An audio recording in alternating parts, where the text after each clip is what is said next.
একজন শিল্পীর সবচেয়ে বড় হাতিয়ার হলো দেখা এবং অনুভব করা, আর হাত এটা তো শুধু একটি মাধ্যম মাত্র।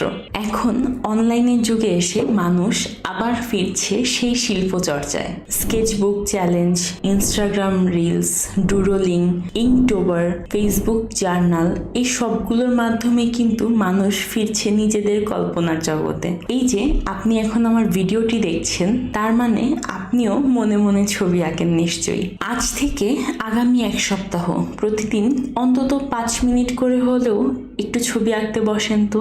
ভালো রং না থাকলে তাতে কি, আপনার জন্য একটি পেন্সিলই কিন্তু যথেষ্ট।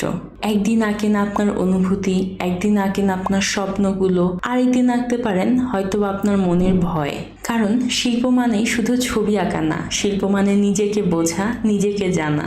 তো আপনি কি প্রস্তুত আপনার মনের ভেতরে শিল্পীটাকে জাগাতে?